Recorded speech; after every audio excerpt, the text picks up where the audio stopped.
we are here today with another episode of Gumbo where we talk fantasy, where we talk dynasty stashes, and we try to, I think we like to focus on players that aren't as hyped up in the media, players who could be considered sleepers.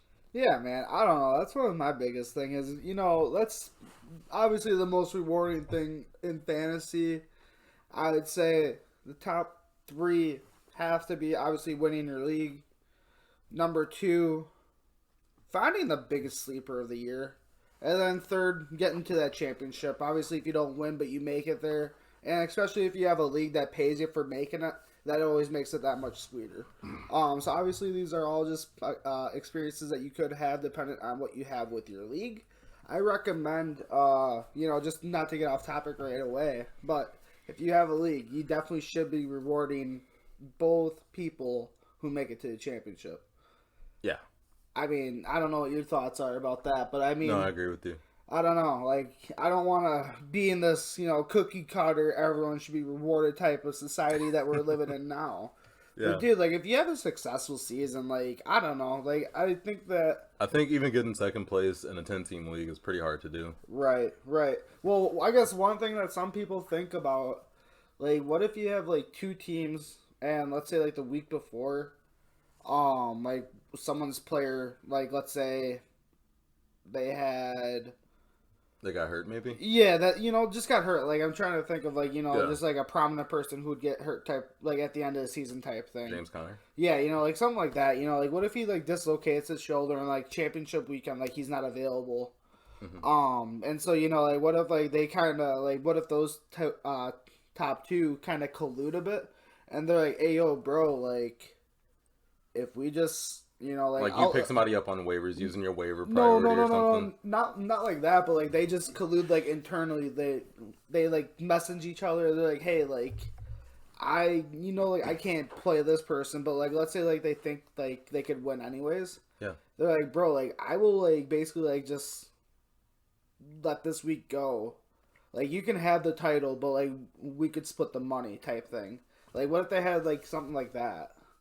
That type of collusion. And so, that's, I don't know, it's our argument towards why you should I see, they kind of off the books, do a split. Mm-hmm. Yeah. And then, for some reason, 2 days after you have the payouts, you see homie just slide them a couple bucks over the Venmo.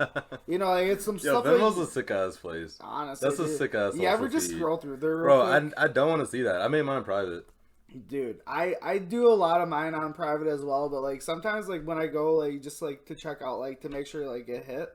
Yeah. On mine, I'll just be oh, why the hell did my homie get hit up by this one person? Wait. Making bank statements and social feed is insane. It's goofy, dude. I don't know, I'm not trying to get in anyone's business, but just some of the stuff that I'm just this guy sent this guy a slice of pizza.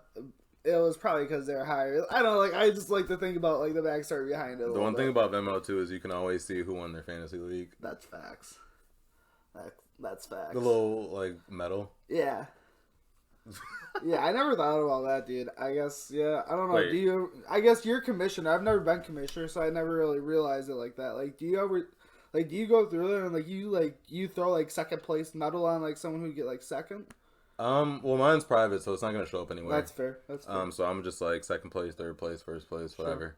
Sure. But I mean, yeah, some people have different ways of doing it. Footballs, medals, gold, silver, bronze. For sure, man. Question. What's up, bro?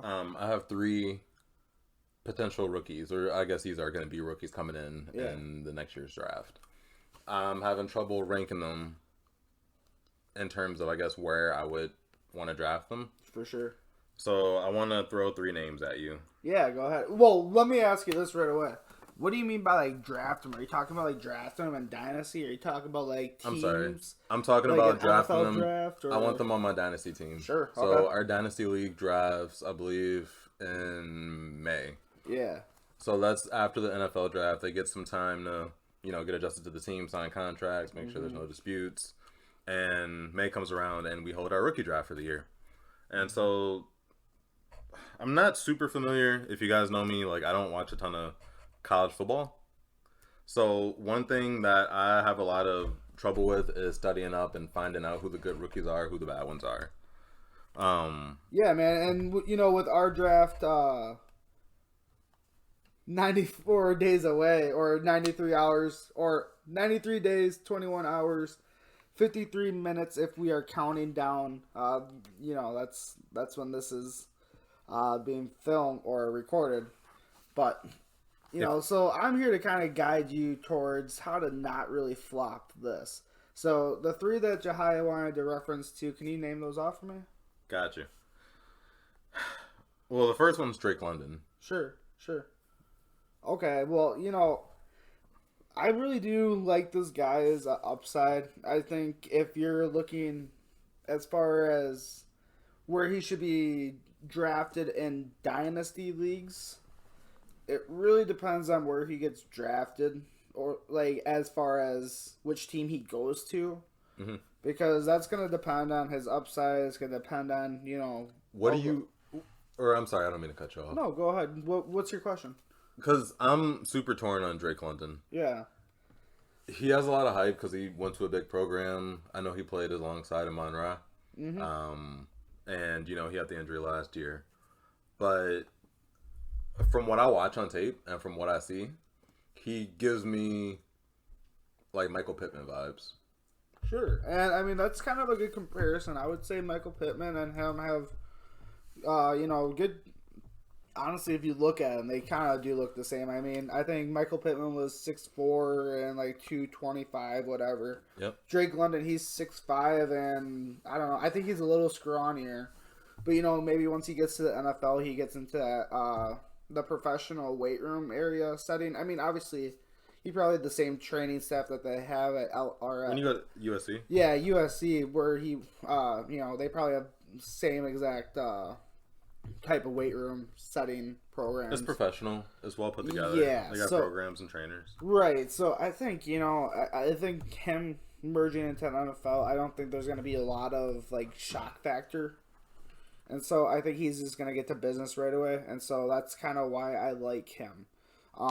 So kind of getting back to where I think he's going to be drafted, I would say first round.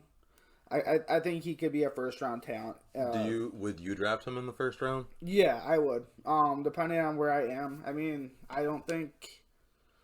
Can I ask you a question? Yeah, go ahead. In a 10-team league, are you drafting Drake London at pick 6 of a rookie draft?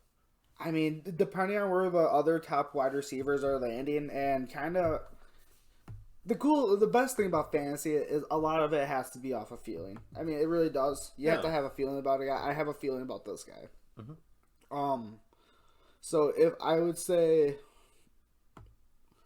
I'm talking like 6th overall in the end of all the rookies coming in. Right, yeah. So what I would say, I would rank this guy, I would draft him 6. Because I think by then Garrett Wilson's going to be out the board. Depending on where you draft or where you think of Jameson Williams, I believe is his name. He's a wide receiver from Alabama. He just tore his ACL, unfortunately. Wait, when? I believe it was the game before the national championship. Oh shit, that's a few weeks ago. Yeah, so in the semifinals there. So he tore his ACL, bro. Really unfortunate. Fuck, he's gonna be hurt his first off season. Unfortunately, but like one of the really cool things is because you know how I really you know how I really like my research. From the sounds of it, it seems like it's actually going to be a pretty speedy recovery because it was a clean tear. Like it wasn't like partially torn or something where like it's a more like I don't know, like longer recovery, you know, just stuff like that. Like I guess like the doctors were able to go in and do their stuff, rather than you know, like with David Bakhtiari, where there was a lot of other things going on with that as well. That's why it was a longer recovery. So I think that it has a lot bigger upside with this because I mean, if you look at recent memories, I'm sorry, but we're seeing more and more people tearing their ACL. And so I think it's going to be like a 6 to 8 month recovery probably for this guy. Mm-hmm. Obviously it depends on his rehab, but I mean, they already say that he's ahead of schedule from after surgery. So that's interesting. I think he'll probably be back. He could be back by July. I don't think by July. I'm assuming he will probably. And we're recording this in February, just for reference. Yeah, so I mean, he very well could be back by July. I think bigger timetable or better timetable for him. I don't think he's going to be missing like a lot of like the OTAs. So I'll just put that out there. And I believe OTAs typically happen in August, if I'm not mistaken. OTAs, I think it's July. Is it July? So maybe he misses 8 OTAs, but he won't miss like training camp.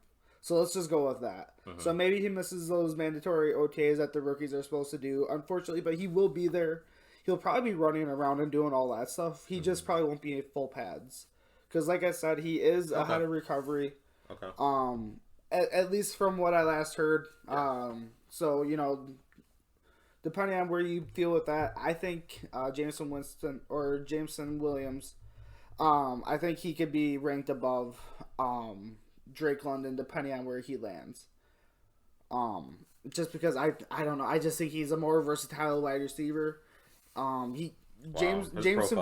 is Jameson Williams, just for reference. He's 6'2", he's 189 pounds. He's out of Alabama. He's arguably the best receiver on Alabama. He had another great prospect, across the line from him, so that kind of drew away some of his attention. But Mel Kiper has him ranked as the wide receiver 2 in the draft, as of his latest rankings. Yeah, so I mean, it's really just dependent on where he lands with his ACL. Honestly, I think it could be kind of beneficial for him in Dynasty, though. Because if you see a team that is, I don't know, like, you look at the Packers, like, what if they actually jump on, like, a first-round wide receiver, and you have Tay and this guy. If you gave Tay anybody, we'd win a Super Bowl. Like, that's unreal. Yeah. Like, I don't know. Like, to me, that is just such a promising combo. I think they are kind of the same player, so maybe the Packers would change it up and get a different type of body type of wide receiver. But, you know, with the possibility of Devontae leaving possibly this year, if not next year, depending on the contract situation, that's just a different conversation. But let me ask you, we started here from Drake London. So Drake London's, he's 6'5", he's 210, and he fractured his ankle in the college season, so he missed a lot of time.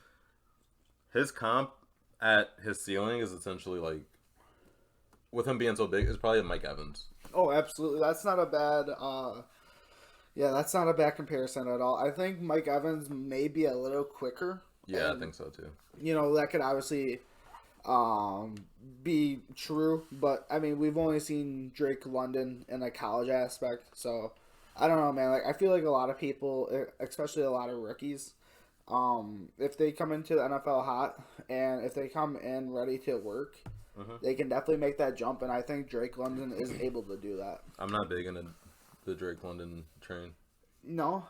I'm not on the train yet. I gotcha. Well, I mean, obviously, I don't have to make you a believer now. All I'm saying is when you're sitting at 6 and you have Drake London just looking at you, I think it's going to be a lot more appealing than I guess when you're thinking right now. And fair enough. With the combine coming up in 3 weeks, I believe it is. Yeah. I think that's really going to show a lot of what these players are all about too. I think Drake London is going to be healthy for that, so we can see a lot of where his measurables are. Okay. And that could also. Do you think he'll participate in the combine coming off of an ankle injury? Oh, I think he has every reason to. Like, I don't think this guy has a reason to sit out. Like, if he would have finished the season completely healthy, like if USC would have won the national championship, I would say he could probably sit out maybe the combine. But I don't think they have any reason to, man. Like, they literally. Fair enough. Like, these are 3 days of really intense workouts. Yep. But those are what you're going to be doing for the next how many years of your life. So you got to get kind of used to it. Get to it, yeah. So, I don't know. I think it gives people a lot of really good exposure.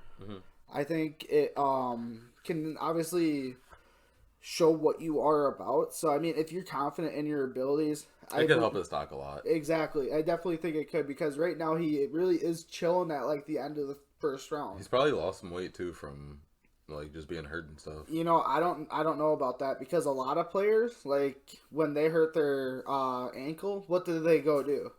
they go to workout or they go to the weight room still, but they're just doing a lot of upper Yeah. body. So he's probably the most jacked he's ever been.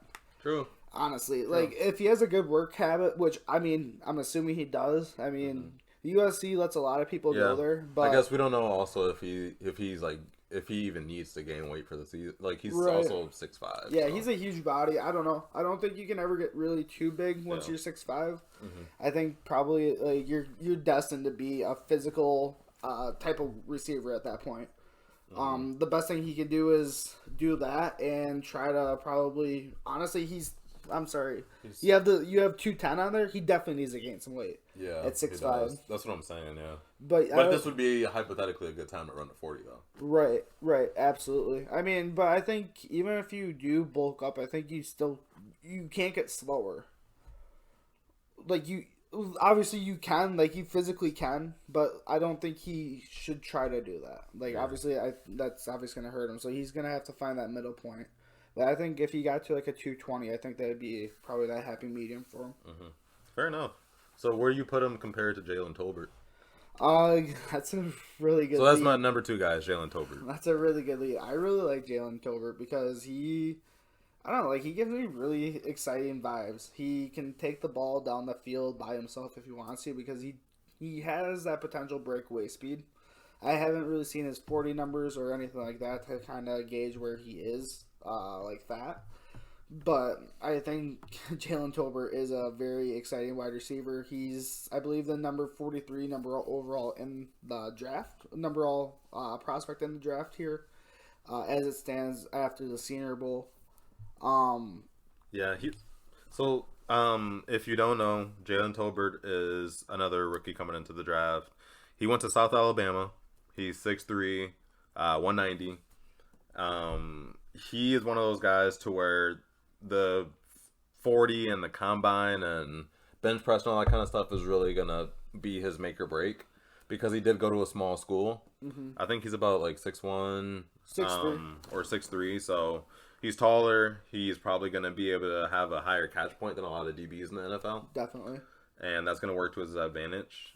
I really, really, really, really want to see what his combine numbers are. Yeah, man. That's going to be really important for me. Yeah, I think definitely where he lands on the 40 is going to land, or that's going to kind of dictate.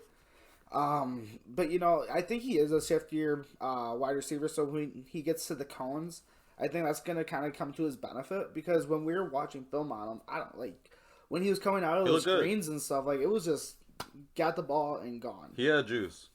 So he has some of that juice, and I think that's going to be really cool. I don't know, man. Like, once he just gets to those drills, as long as he can just show that he can catch the ball, because a lot of wide receivers nowadays, it just seems like a lot of them are having drop issues. Yeah. So if he can just show that he's a dependable wide receiver like that, I think he could be a great prospect. I would look for this guy in the NFL draft itself, dependent on where these first-round wide receivers land as far as team-wise. Mm-hmm. I could see this guy going anywhere from probably second round to fourth. Fair enough. It really just kind of depends on where he lands with these combines numbers. And like I said, just kind of where those first-round wide receivers land. I'm straight up. Give me Jalen Tolbert over Drake London. You think so? I think so. Can you kind of... So the reason... All right. That's a little... to me, that's a little cap. You guys can listen and you can, let me know if this is just bullshit, but... All right, we got to get like a grill sound, like, I don't know, like a propane grill, like where it just goes whoosh. Because this is Jahai's first hot take, folks. Big hot take. This is epic. Let's hear this. Check it out. I like Jalen Tolbert more because I think Jalen Tolbert is a better NFL prospect. I think that Drake London has the size to be dominant, but we've seen a lot of tall receivers come into the NFL and kind of flop. That's fair. So, I mean, cool, he's tall, but, I mean, Chris Johnson plays for the Giants, I want to say. He's like 6'6", like 6'7", something like that, 6'5", maybe.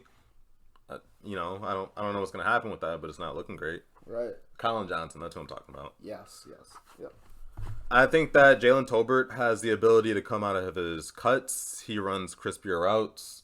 He has more breakaway speed. Sure. if I'm gonna predict Drake London's 40, I'm gonna say that it's probably 4.6, 4.5, 4.6. That's what I would assume if you're looking at a 6'5" guy.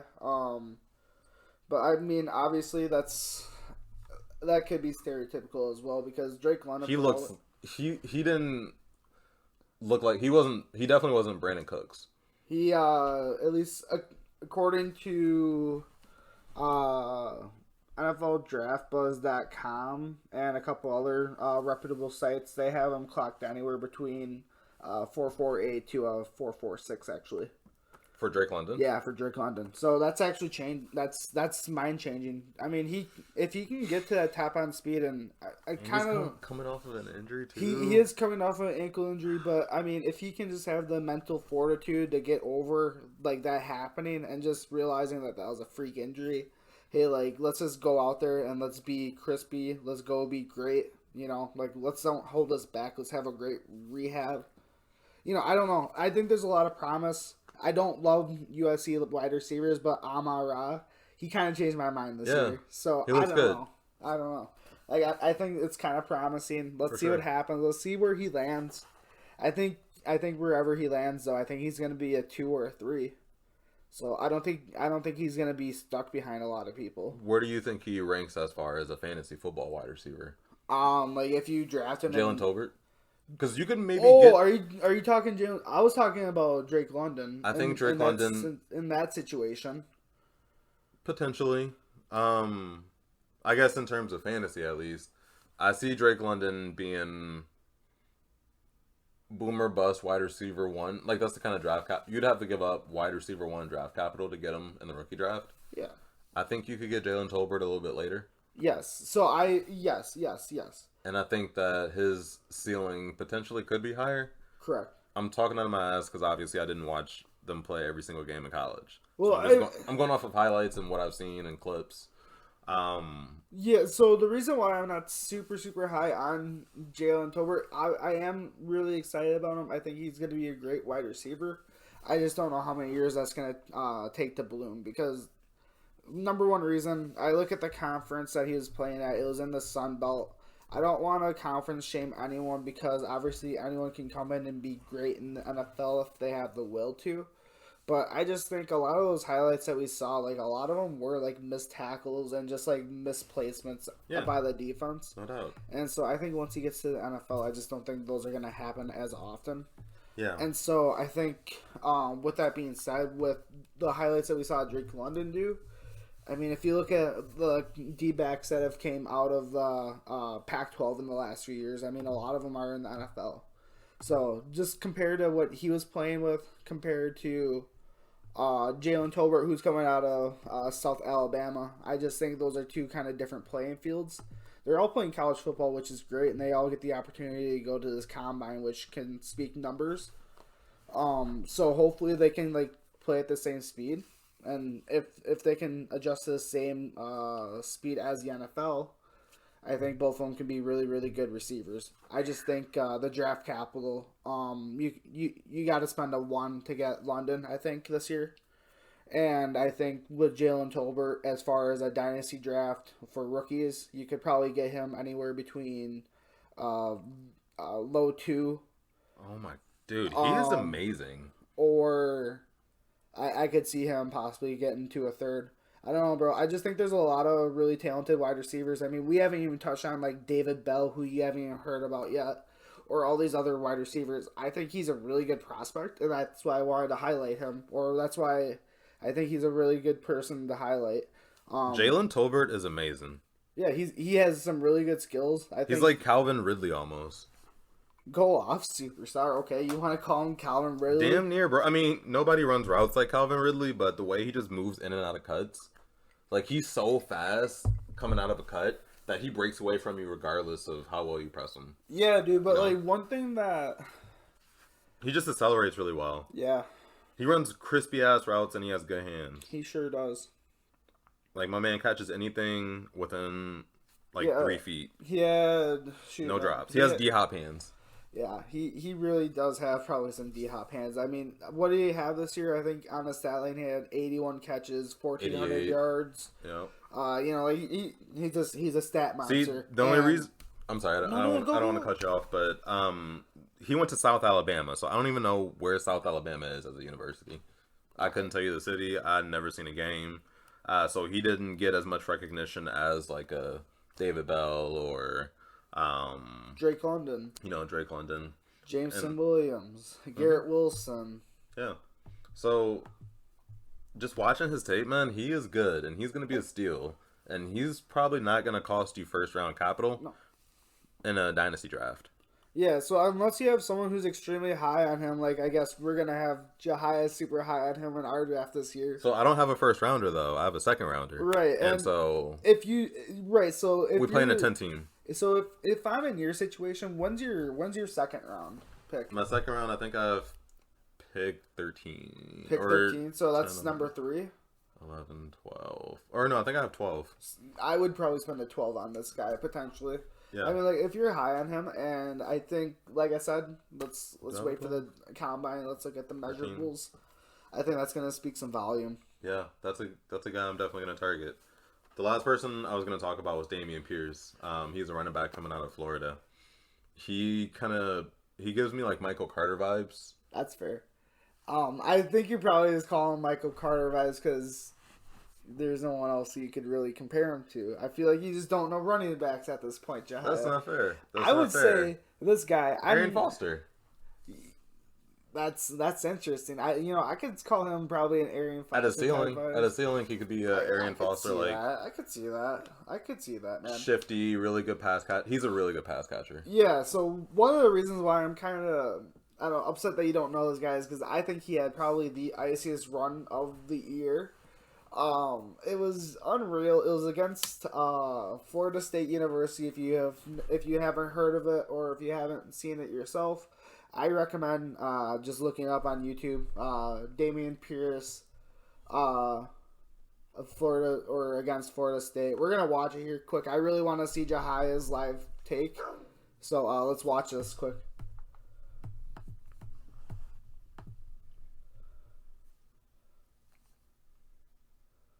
Helmet off, and he just says, "Fuck it, let's fucking go, boys." Oh no, he trying to die, bro. He got CTE. That ain't cool. They call this a personal foul too. Like I guess like after your helmet is taken off, you can't advance with the ball, and he sure did. And so they gave this man a personal foul for this stuff. Did he get the touchdown? No, they gave him a personal foul. I think they gave him a personal foul. Yeah, that is kind of dumb. So I don't know, but that is just, to me, that's the iciest run of the year. Good for you, homie. Let's see what happens this time around. And Gators, bound chicka wow wow. Who else went to Florida State? Dalvin Cook. Or yeah, I guess he went to Florida State. We just watched the Damien Pierce touchdown where the helmet came off. Yeah, I don't know, man. That shit wasn't even a touchdown. It didn't count. Well, he went back and got a touchdown. Did you not see the end of the video? That was kind of beastie. Yeah, bro. And then, like, after his foul, they still got my man's his tutty.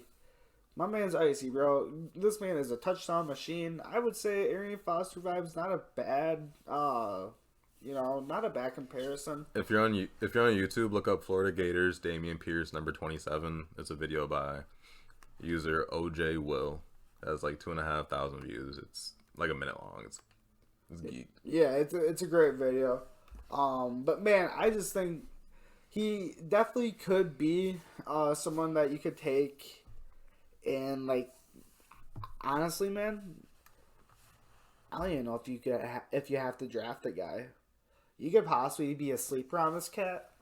In fantasy? Yeah, in fantasy.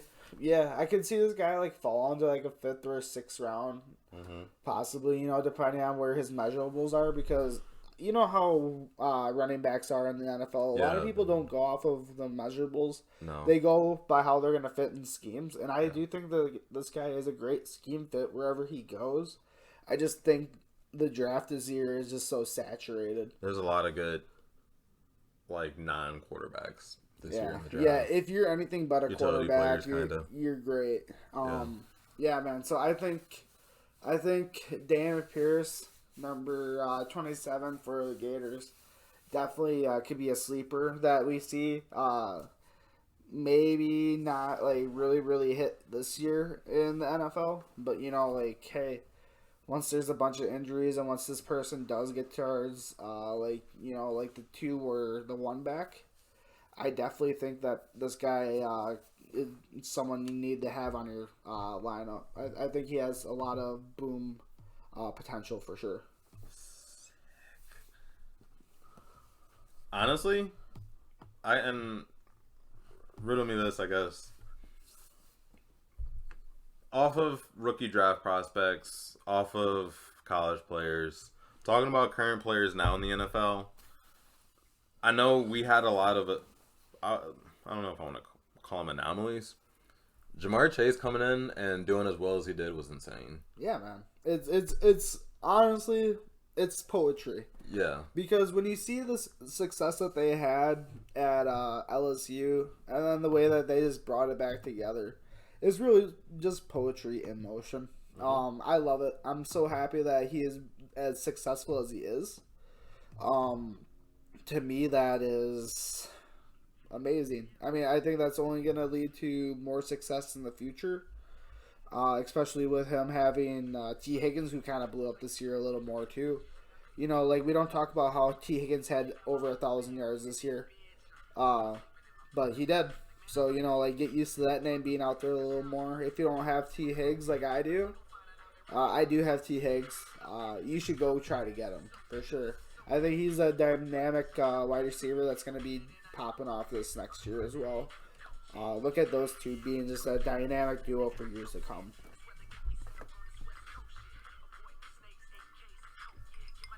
And you know who else? What's up, dog? Feed me with it. Cooper Kupp. What do you want to know about Cooper Kupp? Questions here. Are you taking Cooper Kupp as the first receiver off the board next year? Not a chance. You're going to call me stupid. You're going to call me an idiot. You're going to say, Dugo, he just had the season of the year. Well, one thing that people don't realize is that they just added OBJ, who is probably going to be coming back, I'm assuming. I mean, like, that's kind of just the vibe that I got from it, at least, was that they're trading for this person to bring for the future. And so if you have the 3 wide receivers that they have just starting, you have Cooper Kupp, you got Robert Woods, who's going to be coming back probably mid-season next year, and you have OBJ. And then you got Van Jefferson, and the list, Cam Akers, you got Shawnee Michelle. They might shit, dude. Yeah, damn. And like they'll probably draft a tight end this year, I'm assuming. I mean, like they do have. They got Higbee. Yeah, they got Tyler Higbee, and they have about no one else other than that. Like, yeah, I mean, like their third round tight end or the third string tight end was doing pretty good during the NFC Championship though. Like I think he got a tutty. Like I don't know, like he got a couple catches at least, so good for him. Yeah, fuck yeah. Hey, good job, my boy. So you aren't taking Cooper Kupp first, even though he led the league in yards, touchdowns, and catches? Yeah, I know it sounds a little stupid, but I don't think. See, and that's a conversation I don't think enough people are having yet. But after the year he's had, I mean, you have to take him in the first round now. Usually, we're used to being able to get Cooper Kupp in like the 3rd round, 4th round, maybe 2nd round. But having to spend that high-end draft capital on him now is going to feel different. Yeah, I mean, I could spend like a first on him, but I can't. Mm-hmm. I can't take him. I don't think first overall or even first wide receiver off the board. See, and that's another thing. Like with Matt Stafford now and the quarterback for the Rams, it's no more Jared Goff. I mean, you like the fact that they have that established relationship. That's like his guy. Like that's who he's going to go to. Mm-hmm. But I think I'm also a little worried about what happens with OBJ if he resigns. Cam Akers is going to come back and he's going to be the best running game they've had. Yeah. In the last 2 years. Yeah, man, it's crazy how explosive Cam's looking this year, man. He looks good. It looks like he honestly didn't lose a step. Like he came back and he isn't looking hesitant, which unfortunately that's what a lot of people are doing, which hurts him. is they come back and they're just hesitant, which honestly leads to more injuries. One thing that I always learned in football is if you're not going 100% and you're kind of lollygagging or you're not playing to that full speed, you kind of get hurt a little more. Fair enough. I don't think he's doing that. I think he's playing healthy. I think he's playing quick. I think he's playing fast, and I think he's playing aggressive, which is great for the Rams. Yeah. So yeah, man, I think Cam Akers' stock has never been higher going into this next draft. Interesting. You think Cam is going to go first round?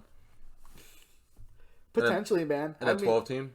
Yeah, I could see him going first round, and I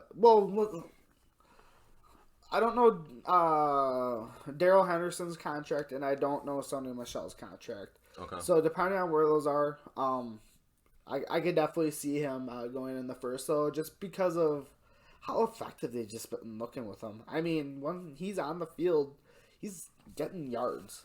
Like, he's getting stuff sometimes, but obviously in this last game, they didn't have their Anthony Whitworth, I think is his name. But is Whitworth going to be there next year? I don't think he's going to be there next year, but I think that they could also spend what pick do they have? Like probably the third round? Yeah, like if they spend that third round on a left tackle and they just make a complete boom. Hey man, I think they could probably, just strap him in there and keep going. To the moon. Yeah, man, and I don't think that's going to happen. Obviously, they're going to have to make something work with Cap, and they're going to have to they'll probably sign They'll probably sign the best left tackle out there this year, though, honestly. I got a question. What's up? So, I think that by saying that you wouldn't take Cooper Kupp first as the first receiver off the board, you kind of think his season's somewhat of an anomaly. Well, and obviously it is, but I'm saying that you don't think that he can replicate that. He can't do it again. I don't think he's going to have exactly the same year that he had this year. I think it's going to be a little lesser. And what's a little lesser? Because I think that matters too. I think not extensive. Like, I would probably take this guy at like a 2 or a 3 wide receiver. Me personally, I see him probably as like a 2 or a 3 and this year, or off the board at least 2 or a 3 wide receiver. Okay. I don't know, man. Like, I don't love that crowded wide receiver room. Yeah, Robert Woods comes back. Yeah, man. Dude, he had 145 catches this year. Yes, sir. He had just a hair under 2K. What the fuck? Like, he is a machine. He has 16 touchdowns. He had a touchdown every week. Yeah, dude. Don't get me wrong. Like, he's a great target. Like, if you looked at what Field Yates said, he's gonna draft this guy as his first wide receiver. And he's gonna start him every week, even if it's his bye. Dude, he's gonna start him on his lineup on his bye, just out of respect, and I respect that. I mean, he's a great wide receiver. Don't get me wrong, but I mean, once we get to next year and you see those numbers are down just a smidge, I mean, even down a smidge is great. I mean, he's gonna have an outstanding season, I bet. But I just think that there's gonna be other players that you could pick up, who, maybe do a little better because their wide receiver room isn't as crowded. That's fair enough. So I have a question then.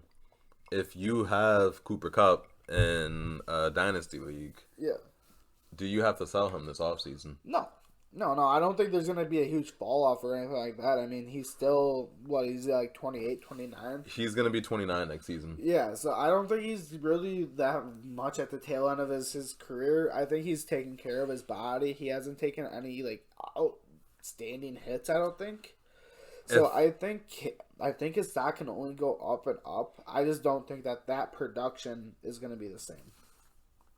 So his stock, so I disagree. Stock as far as him getting his money. I think he's going to continue getting paid. I'm sorry. For sure, yeah. I think he's still going to be a viable wide receiver option for years to come. Don't get me wrong. Mm-hmm. All I'm saying is I'm not taking him as the number 1. Yeah, fair. I'm not trying to slander this guy's name at all. I don't think he's I like the guy. I feel you. I like the stock. I'd buy him. If you're at the bottom of the board or towards the top, you're picking 1, 2, or 3, I don't think it's a bad option to take this guy. Don't get me wrong. Mm-hmm. Me personally, I just have a feeling that this isn't gonna happen to the extent it did this year. Mm-hmm. You want to know? So the two, I guess, surprises of the last year with receivers were Jamarr Chase and Cooper Kupp. Yeah, outstanding years by both of them. No doubt. Like, Cooper Kupp was far and away the best receiver in the league in terms of everyone. And then Jamarr Chase was kind of the new rookie who just came in and dominated. I'm looking at the stats now, and Jamarr Chase had only 81 receptions, which is still really good for a rookie. Mm-hmm. But he had 1,400 yards and 13 touchdowns in his rookie season against...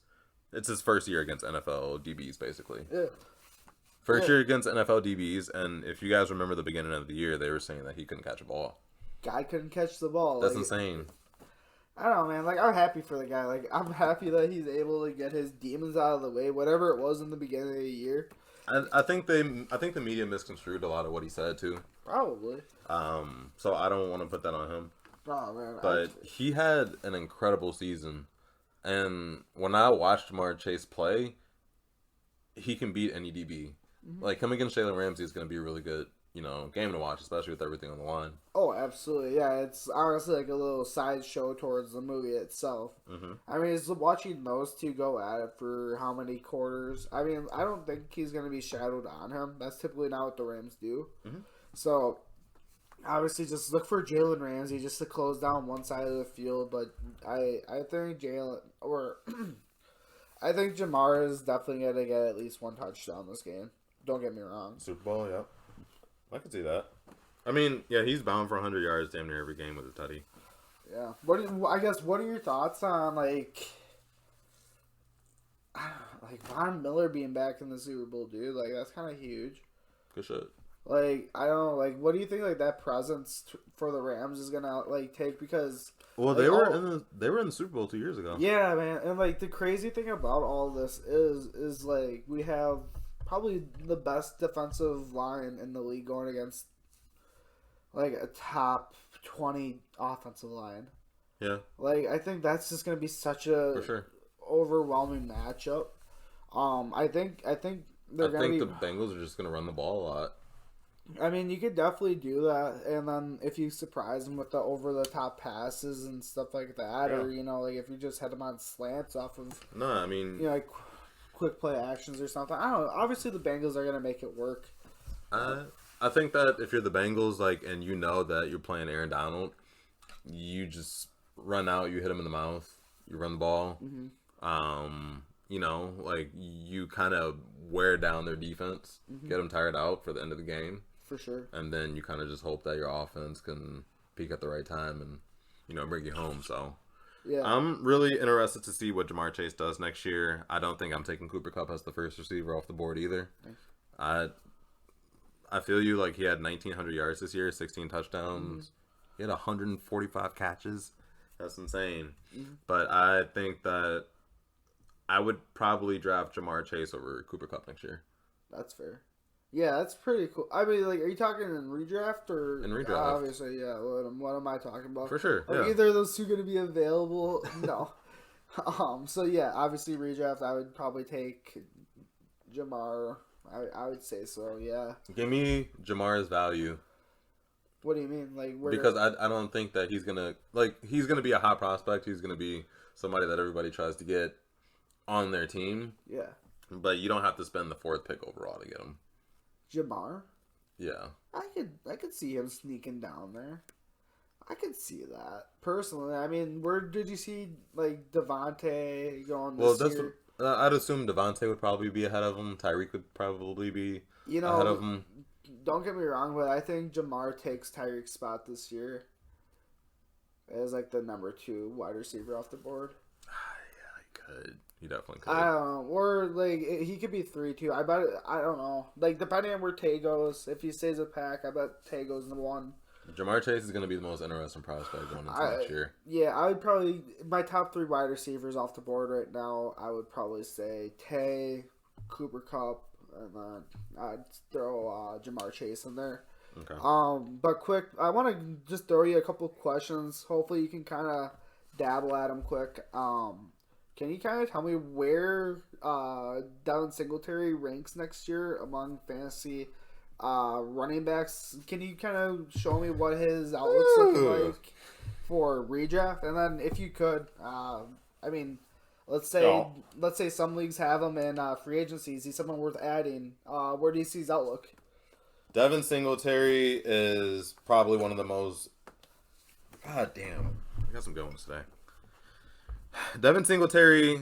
It's funny because every fantasy player knows his name, and I feel like everybody in fantasy kind of makes fun of him. Yeah, kind of, man. Like people call him like Dingleberry and shit. Yeah, that's a nasty nickname. But I feel like he gets underrated just because he didn't come out of the gate as, a top 10 running back. So people kind of discredit him because it kind of took him some time to come alive. But where did he rank this year? Do you know? I believe he was top 20. If I'm looking at it. And just for a heads up, if you guys don't use Sleeper, you should. It's a really great platform. Sleeper is a fantasy football app. You can play other fantasy sports there. But they have an amazing format. It's really easy to navigate. It's customizable if you play in Dynasty leagues. And didn't they just add like prop betting and whatnot to it they as did. well? Yeah, so if you want to gamble, you can go there too. Yeah, that's pretty cool. So pretty cool platform. But in terms of where I would draft him next year, if I'm in redraft, I would consider taking Devin Singletary in the 4th round if I could get him there. 4th round, wow. 4th or end of the 3rd round. I think that's kind of a stretch, and let me tell you why. With my experience, so last year in our redraft, I had the 1st overall pick. Yeah. My first 2 picks out of the gate were CMC, RIP, and after that it was DeAndre Swift. So I'm all for taking 2 running backs right away. I just don't think Devin Singletary necessarily has that upside to be a 4 or 5 or a 3 or a 4 or a 5. Honestly, I don't know. So the reason. Or go ahead. Yeah, I just, with that being said, with DeAndre Swift being valued at just over a 2nd and a 3rd, I personally just think that when you look at Devin Singletary's upside in redraft, I think you got to look at him at like a 6th or a 7. Personally, I don't know. Like if you That'd look be at a steal. Like if you look at both of their productions though, like DeAndre Swift outperformed him last year. And he also had a handcuff to him. Devin Singletary, he has a handcuff, and it seems like every other game, Moss is outscoring him. I don't know, is that a hot take? That's not true. You don't think that's true? I don't think so. It always seemed like Moss was always outscoring him. Moss was kind of just there. Like, he would take the goal line touches, which really affected Devin Singletary's output. See, and that's my biggest thing is I'm all about the vulture culture, baby. Sick. And if you're not getting touchdowns for me, you can't go out there and get like 6 rushes and 2 touchdowns. You are a big Zach Moss fan. Like, I'm sorry, bro, but like if you can't produce those exact numbers for me and give me like 4 yards with those, I don't want you on my team. Zach Moss is like a young Latavius Murray. That's disgusting. Dude, I'm not gonna lie, like I'm not a huge Latavius Murray fan, but it's kind of, yeah. One thing that I do like about him, guys, he's effective, right, but it's like it's not consistent, dude. And that's all about the vulture culture. You gotta just be effective in the goal line, effective in those short yard situations. You get your name added to the roster because of that reason. You should make that a T-shirt. I could, man. If you are a graphic designer out there, you want some, if you want to make a little chain on that, I could definitely cut you a deal. Design something vulture culture, something with Dugo in it. I will, I'll try to compensate you somehow. Hit Dugo on his socials. Yeah, my socials will be posted below. Yeah. Or just hit up the gumbo. Dude, wait, but Devin Singletary, he's entering a contract year next year. Yeah, man, and that doesn't necessarily always bode well for these players. Like, especially when did they draft Zach Moss? They just drafted him last year, didn't they? I think so. Yeah, dude, so what if they already have plans for him to be their next back, and they're just like, oh, this Devin Singletary guy's getting a third of the touches he did last year. You're paying him regardless, so you might as well run him. You would run him hard then in his last year with the team. Yeah, I mean, it depends. I mean, I would assume, you might as well. You definitely could, but one thing that they could do is they switch their parts. Like, what if they make Zach Moss the featured back this year, and they have Devin Singletary as a handcuff? That's fair. unfortunate, or one thing that I think is kind of dope, is we will be able to kind of see where these cats are landing, as far as, training camps. Like we'll get some intel before redraft, to know who we think is going to be featured back. I kind of have a feeling it's going to be Zach Moss. Sick. I can see that. I don't know, man. I think I see, and I feel a little bit differently. I'll get off of Devin Singletary in a second, but I really like the fact that he started to find himself within that offense towards the end of the year last year. Mm-hmm. He was pretty prominent in, like those last few games before the postseason run. Yeah. And he also had, a little streak in which he was getting touchdowns. So he was getting those goal line touches, and his fantasy value kind of finally went where it should go. So when is he going to produce in fantasy time, though? I mean, last year he was the 20th, ranked running back overall. Yeah, that's not bad. I mean, obviously that you got to have him on your team at that point. This is not bad, but check it out. Like, if you look at his season really picked up in week 14. In week 14, Devin Singletary got an 82% snap share. The week after, he got a 93.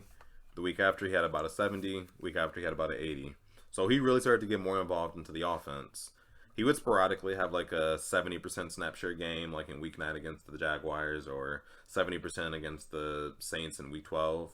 But for the most part, he wasn't on the field more than half the game. Yeah, man. I don't know. I just think, personally, if I have Devin Singletary on my team at all, he's going to be either chilling in my flex, or he's going to be on my bench waiting for one of my guys to have their bye week. If you get Devin Singletary in your flex next year, I think you are going to be served pretty well. And honestly, I don't even know if I feel comfortable with him in my flex next year.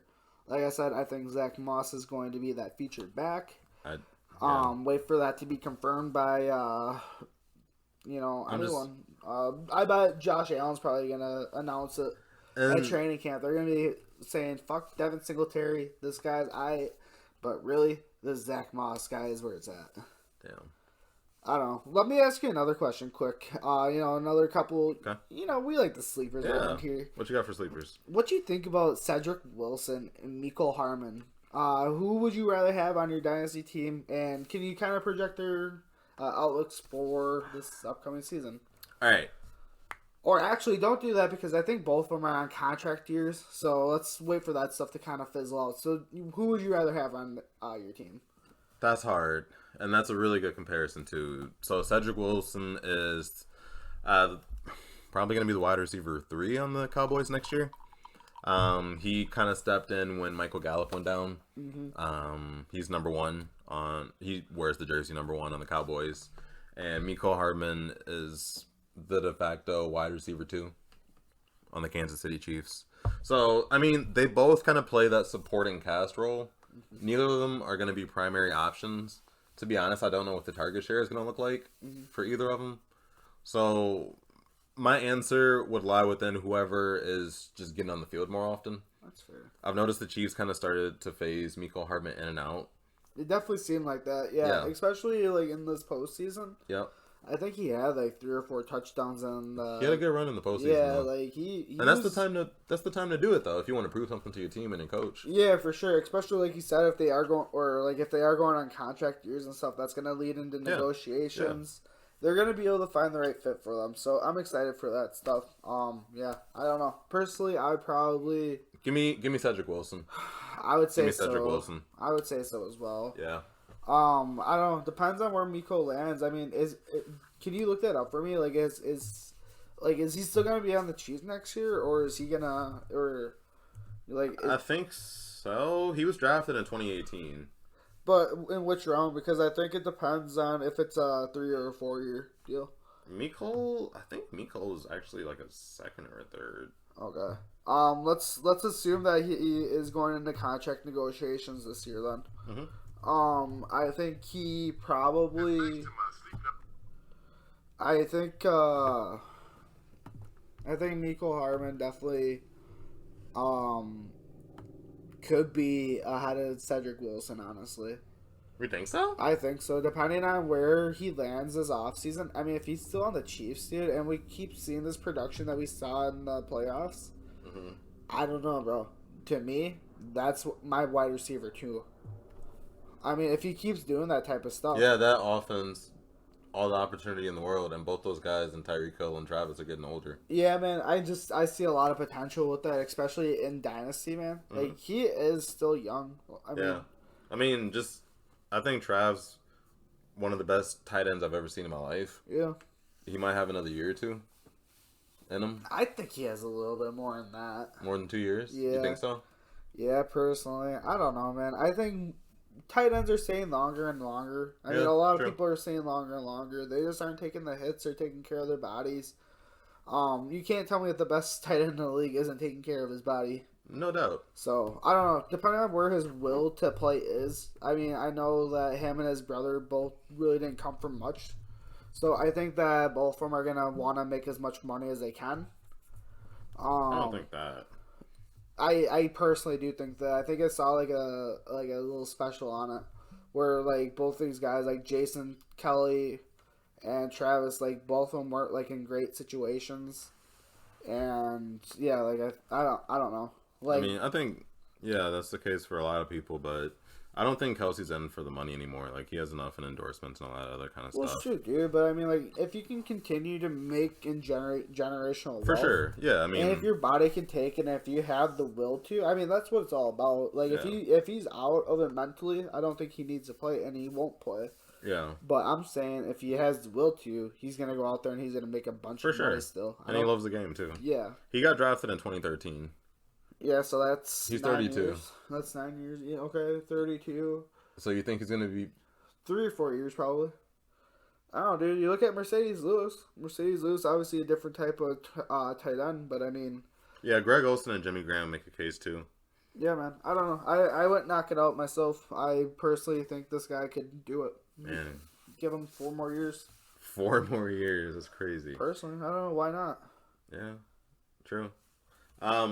But I guess between Cedrick Wilson and Mecole Hardman, give me Cedrick Wilson. You think so? Can you? I want you to dive into that, man. I don't know. Like, are you just excited with his with him? Well, the thing about Cedrick Wilson is that I can rely on Dak Prescott to spread the ball around, and they're gonna throw about 40 times a game. That's just the Cowboys. That's what they do every game. Yeah. So I get a receiver who's also a part of an explosive offense, but I think Cedrick Wilson just would have a better snap share if Michael Gallup ends up leaving and he has to fill that role. That's true. So he has potential at seeing some targets and things like that. So yeah, he'll probably see like 10 a game or something. I think he could see more targets over the course of the year next year than Mecole, which is kind of where if Mecole's on the Chiefs, I think Mecole's probably gonna see around like 15 or so targets a game. Fuck no. You don't think 15 targets, bro? He's never gotten 15 targets a game. All right, well, like, what if he gets like 15 targets sometimes? Like in a game? Yeah, like what if he gets some of those numbers? I mean, like obviously, like I'm kind of tripping by saying that I think Cedrick could average 10. Like I don't think that could happen as a number 3. Like he'll probably average like 5 targets a game. Bro. Like if like Mecole, if he's gonna be the 2 on the Chiefs though, and like if they want to try to design stuff around him to kind of take tension off of Tyreek and off of Travis, and they do want to go with this guy who has started to prove himself as a number 2. I just don't see why not. Like, dude, why wouldn't you throw this bro? Guy Mecole does have crazy potential. Yeah, dude, he's crazy fast. He's 23. He's 23 in his 3rd year. Yeah, he's so young, and he's gonna grow within that offense too. Like I think he's kind of getting the if he stays. Yeah, he's getting to grow up in the offense. Yeah. Which I think really says a lot. And, I think he's a good fit for that team. He fits what they want to do. Yeah, man, if he averages like 5 catches and 70 yards a game as your number 2, you can't be mad about that. Do you think Mecole Hardman's going to have like the Devontae Adams career? No. Like where he just pops off? No, I don't know if he'll ever completely like pop off. I don't know, dude. I don't think he's gonna have like a Sammy Watkins career either.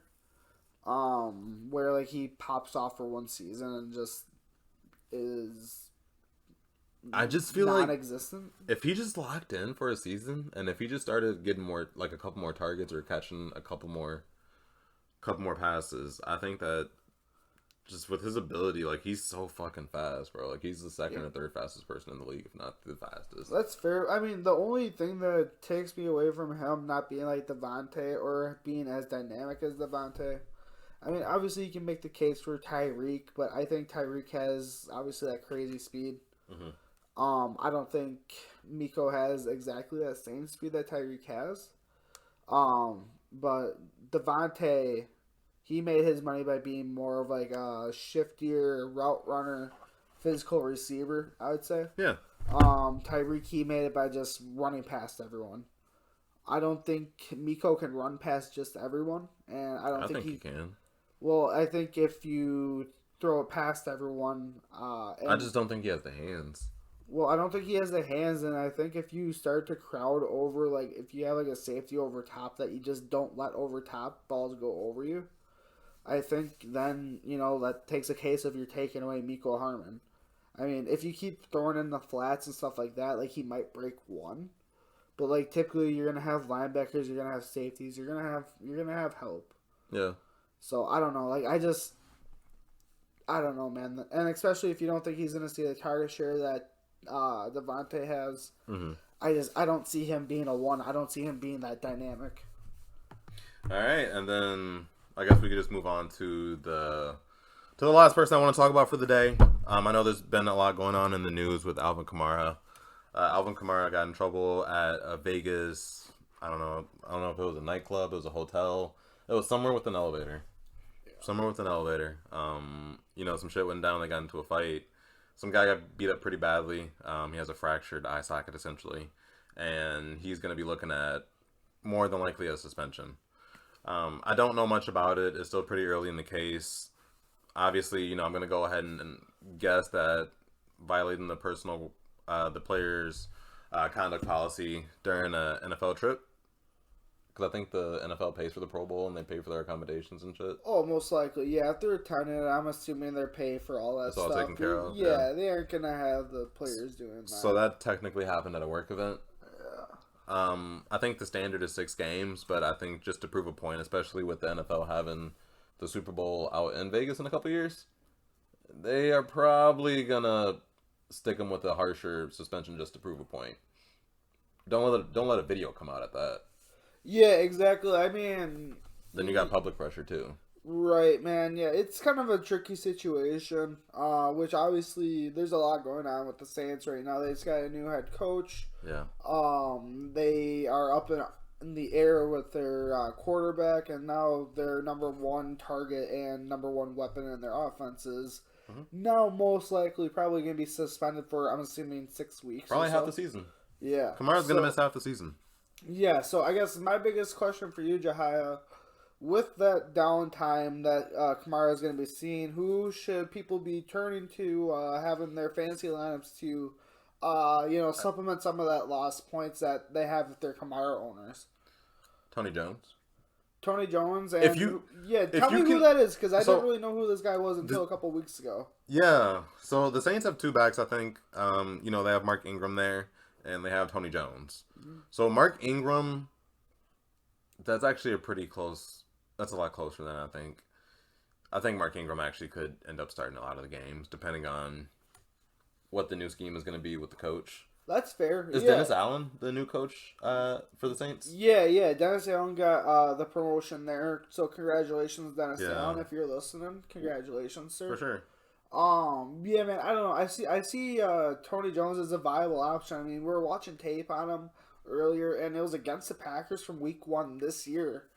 Obviously, that was just a blunder of a game in general, but I mean, he had 50 yards. Yep. And rushing. And I think he had like a catch for like 3 or something. So, Yep. I don't know. I can see him being a viable option. You give him a year to mature. My biggest question though, why didn't he touch the ball the rest of the year? Like, it seems like he had that 150-yard game against the Packers, which was probably just garbage time. Are you talking about Tony Jones? Yeah. Tony Jones Jr., yep. Well, I think he had a really good preseason, There was a game against the Ravens in the preseason where my man had like 80 or 90 yards. Oh, dude, and he absolutely trucked a guy too, blocking. Yeah, so he had 5 catches that same game. Like, he was an all-around back. Yeah. But the thing with, I mean, he's being compared to Alvin Kamara every day, so that doesn't help his case. But at the same time, too, I think I don't know if he's great in pass protection. Every time I watch him in pass protection, it looks like he's getting pancaked. He's doing something, dude. He's always doing the most, and sometimes it kind of looks like it's hurting him. Yeah. Because it looks like he's either like getting himself out of the play. Yeah. Or it looks like he makes like the most terrific block in the world. Yeah. Like there really is like no like in between for the guy. So if you could find a little consistency, pass blocking, and I don't know, there's probably a lot of things that he could work on. There's a lot of things everyone could work on. No doubt. Let's not be you know. No doubt. But I think the thing is, at the current moment, if you have Mark Ingram in that backfield, you're probably going to lean on the veteran. Especially if you have a new quarterback and you're trying to integrate a new scheme and a new system. Mm-hmm. And who knows if you have Michael Thomas back next year. Yeah, I doubt it. I mean, they're, $71 million over the cap. If they could lose that contract. And, I mean, like, if they could just... They're going to have a very price-conscious running back there with Tony Jones. That makes sense, honestly. Like, you have a year in the system that he's probably going to carry over with Dennis Allen. Or you draft someone. Or you could draft someone, yes, but you could also utilize that talent towards other people you need to trade away to make yourself under the cap. Exactly. So that's where I kind of see the Saints going to this season is more trading people away, lessening the cap, getting a lot of that traded value, which, I mean, then they definitely could trade, or they could draft a running back, which, yes, is a very possible thing.